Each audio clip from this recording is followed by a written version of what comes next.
Everybody ready? Coach. Good afternoon, everyone. Good afternoon. Big week, big rival week. Excited. Really excited for our guys. Excited for this opportunity this week. Looking to continue to build off of our success from last week and make improvements where they need to be made. And,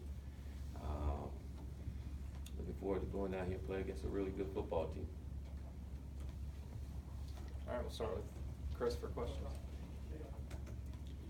When you watch film, what's holding the running game back from being able to find big plays? Are they there and they're just missing, or is it just a matter of they're not quite there yet? I think some of them are there. We're missing. I think when it comes to the running game, it takes all 11 guys on the offense to operate as one to get it done. And when one guy messes up, it can mess up everything for you. But you see some plays there. I think part of it is we're trying so hard to make the big play and not allowing the schemes and how we do things come to us. We're trying so hard as backs, and you can understand why they want it so bad. But we got to understand, be patient, and understand the blocking schemes and letting the blocks. Our backs can do a better job of setting up blocks, and then like I say, it would take 11 guys to be on the same page, but we're close. Go to Ira. Willie, Cam's fourth down run looked like he got hit in the hole. How important, I mean, and just how impressive was that run you guys had to have? It was very impressive because early in the year we did that, and Cam tried to get outside and we lost yardage, you know, and so it was one of those opportunities where you learn from his mistake, and he went in there and he understood the situation as well, knowing that it was 4th and 1 and he needed the first down, and he got behind his shoulder pass, and when he got the first down, we always tell our backs if the whole line block for 0 yards, you just won, and he took that mentality and got it for us.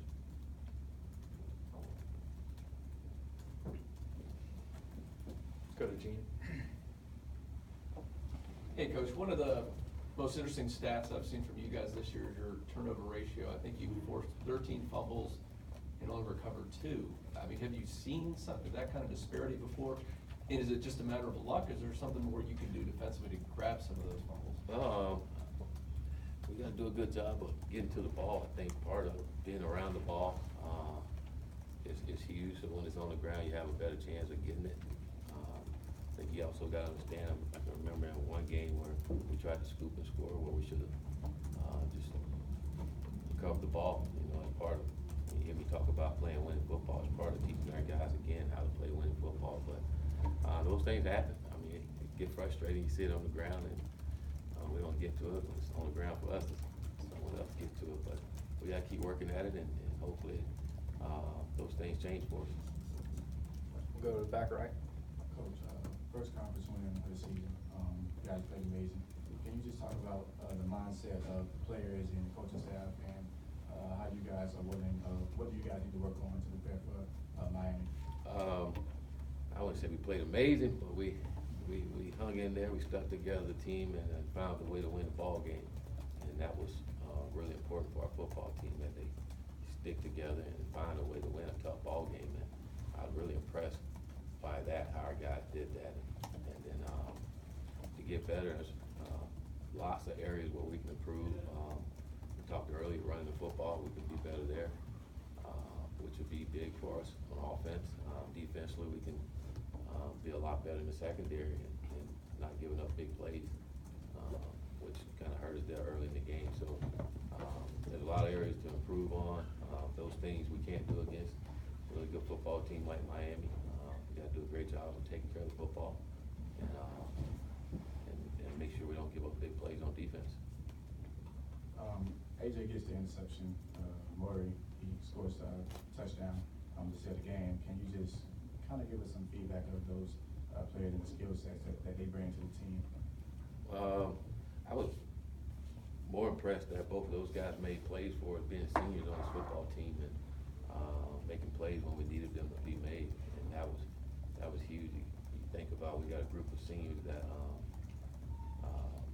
didn't necessarily ask for the change that happened, and to have a new coaching staff in here, and for those guys to buy in what we're asking them to do is been very impressive for me, and then for those guys to step up and make plays in a game like that.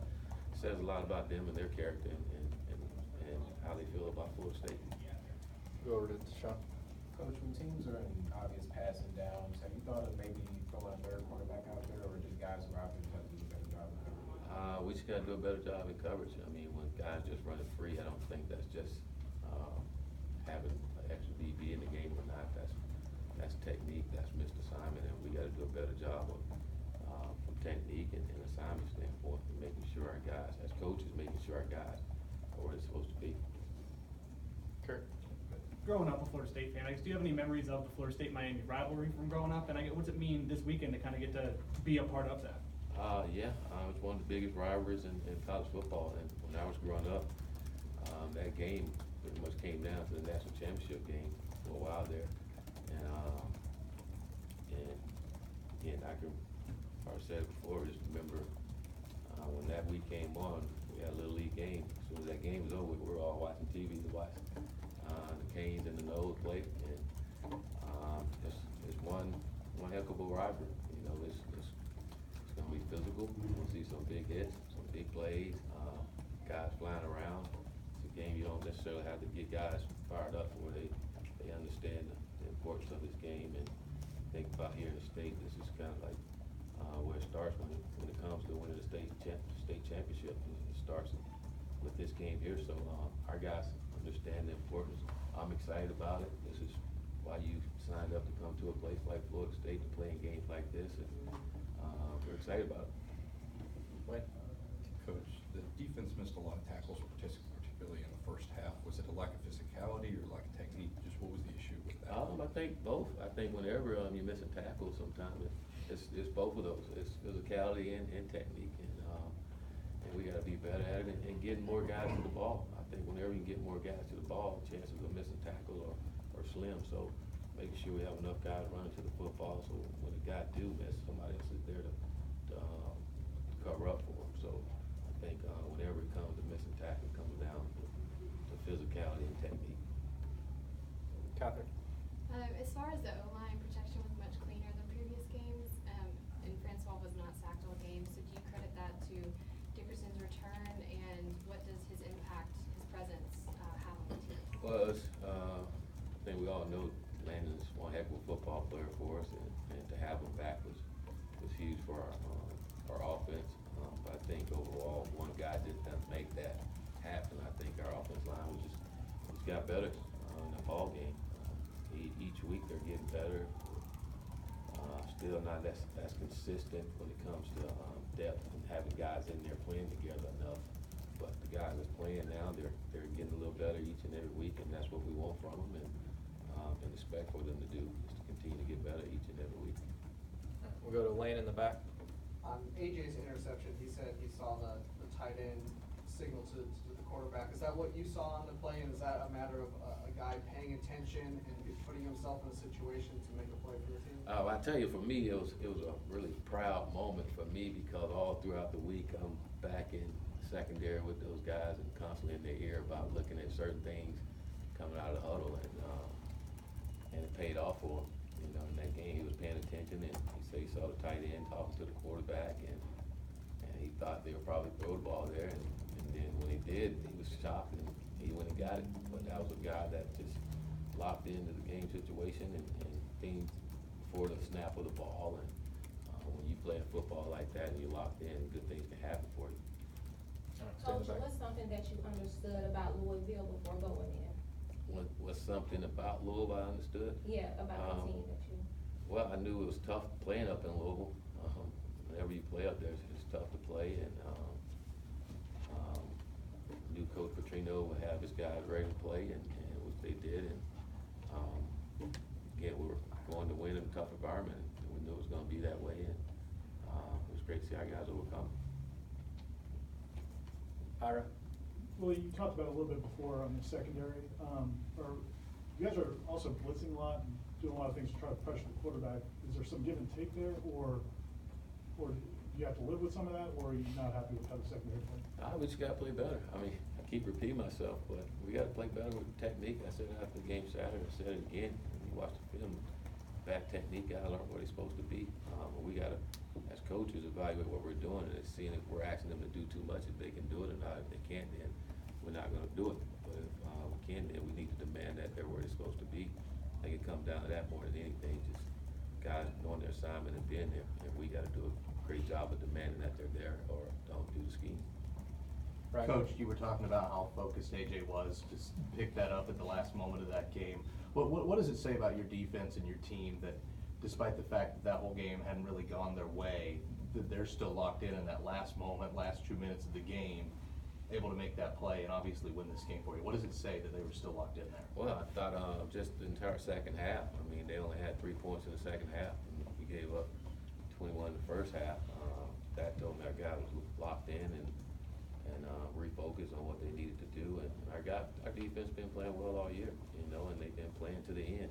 And that's one thing about our team, that our team is not going to quit. They're going to continue to play. And when you continue to play like that, good things happen for you, you know. So our guys were locked in and took advantage of an opportunity that came our way. And the only way you can take advantage of those opportunities is you got to be focused and locked into what's going on.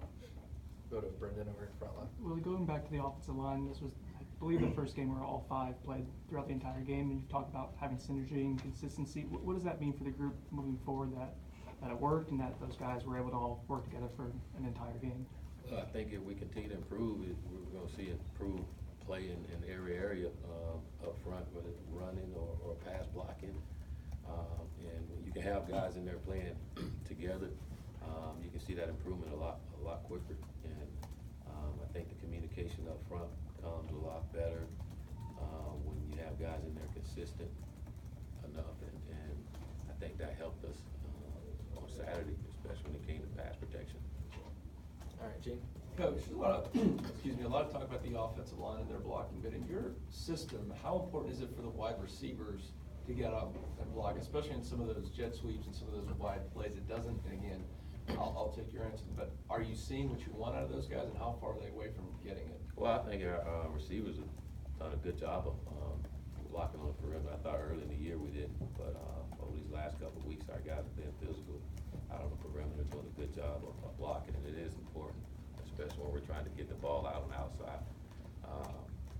But I think our receiver group is coming along quite well, especially being as young as we are there, and just seeing how physical they are with other team secondary when it does come to run blocking.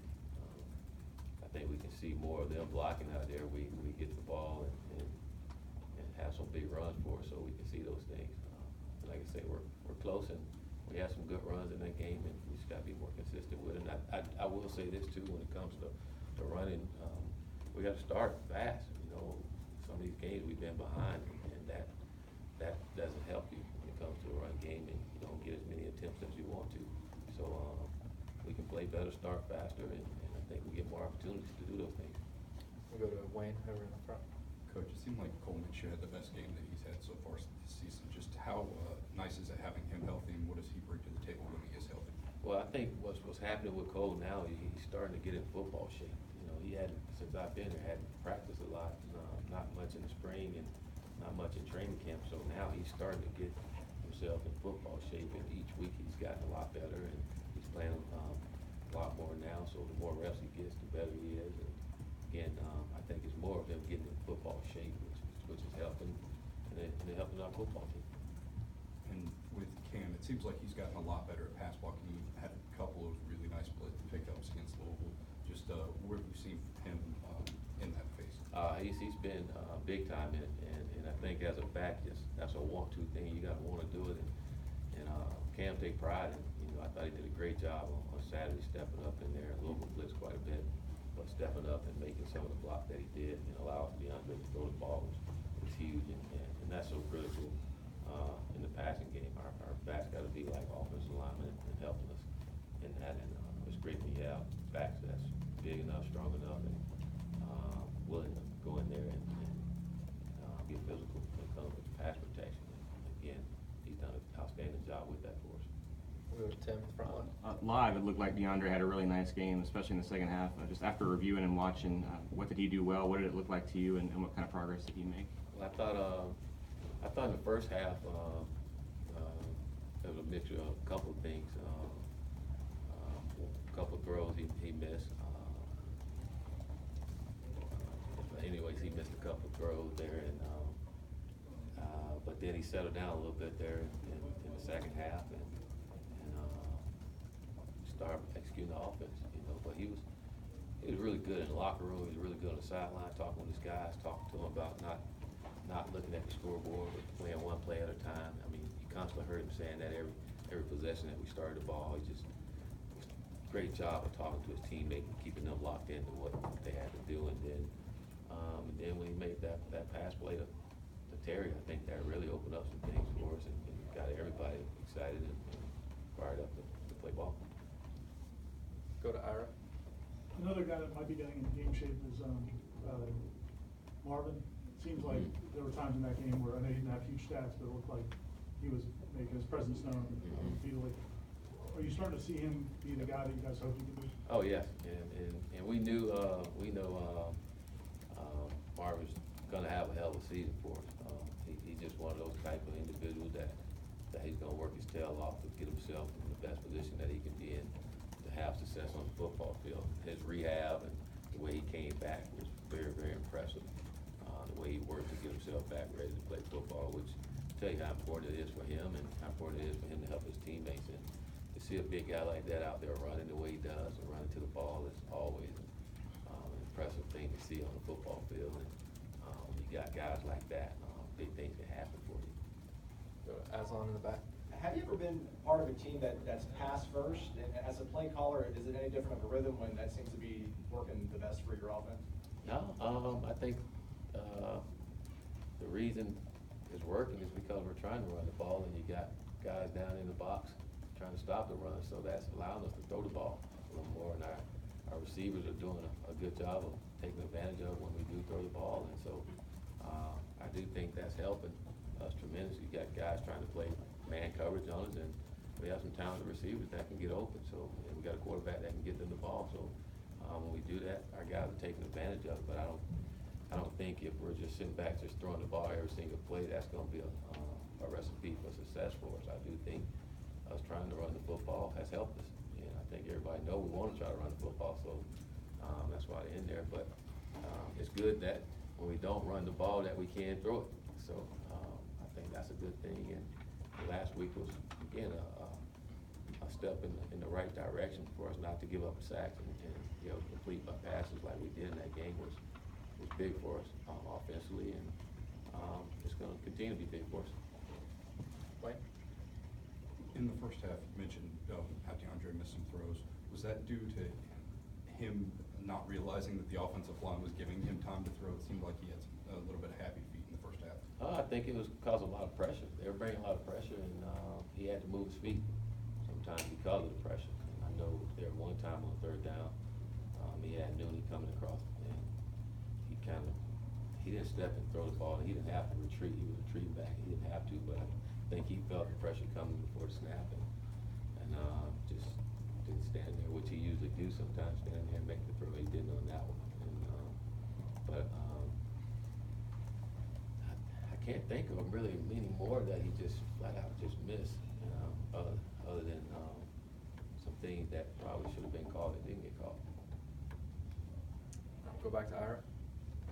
Willie, is there anything DJ should be doing more of on those punt returns? It seemed like there was the one that hit James or Grant, but then there was another one that looked like it might have been close to. Is there anything he needs to be doing more of? Or?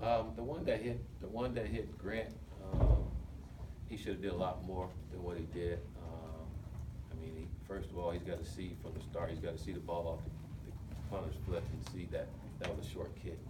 And as soon as he see that, he's got to let his teammates know. They were looking at him as they run down. Let him know that the ball was short. He didn't do a good job of letting them know there. And it's got to be now. He waited for so long, and by the time he waited, the ball was down on him, and it was too late.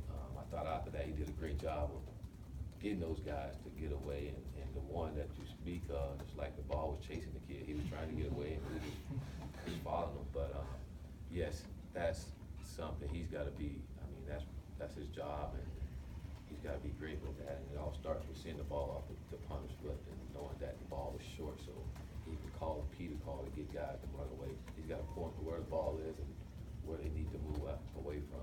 And our guys gotta make sure they see them return so that they can respond. Gene? Coach, another special teams question. On kickoffs with a new rule where you can fair catch it anywhere and get it on the 25, is there any kind of guidance for those guys when they're back there? Is it just their judgment call for fielding it around the goal line, 5-yard line, or what are you telling those guys on the Yeah, field? when the ball is so far in the end zone, we're not running it out of the end zone, you know, and our off returner is gonna get there to make sure that our returner don't take the ball out of the end zone. Again, if you kick it inside the 10, 5-yard line, then we're gonna return the ball, you know. But we've been getting kicks deep in the end zone and haven't had a lot of opportunities to run. We got a couple this year, not a lot.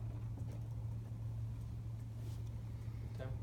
Just wondering, do you have much relationship, or do you know Coach Rick at all? I know he was here while you were playing, and I don't know if your paths would cross, but have you met him, or I'm sure you've met him, but have you talked to him, and do you know him well at all? Yeah, I've met him. I know Coach Rick. I wouldn't say know him well, but I know him, and I've been knowing him a long time because I've been a fan, and he was OC here from that standpoint, and we've talked a couple times since I've been head coach here at meetings, and we talked on the phone a couple times. So, yeah. Go to Bob on the left. Hey, Coach Derek Kelly, has he been able to return to practice, and what's maybe his outlook?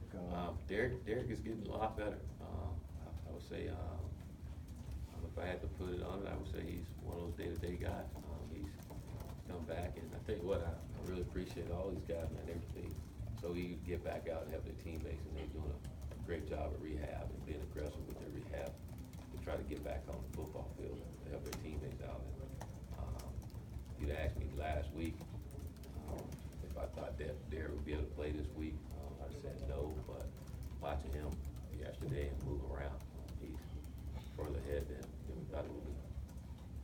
And Lions quarterback Nkosi Perry, did you recruit him being from Ocala? Do you know him at all? No, I don't. No, I don't. But he's a phenomenal athlete, a really good quarterback, very skilled, running the ball and throwing the football, and it seemed like he's really sparked their offense since he's been in there. Go to Brendan. Well, in the first half, there was the play where a defender looked like he jumped off sides, and You saw that one too? did you get an explanation for what they saw, either in the game or after? He got back. Ref told me he got back in time. As a coach, is there something in your mind where you say, okay, I have to be vocal about this, or just you ask and move on? Like, you find it beneficial to maybe be demonstrative in that No, moment? I think there's nothing you can do. You know, you just hope they do a good job at what they do. You know, that's all you can count on, and hope their guys do a good job of not getting penalties. And, you just hope they do the best that they can do. That's all you can do. I mean, they got a job, and we want them to do it the best that they can. All right, anything else for Coach? All right, thank you. All righty. Have a great week if you want to.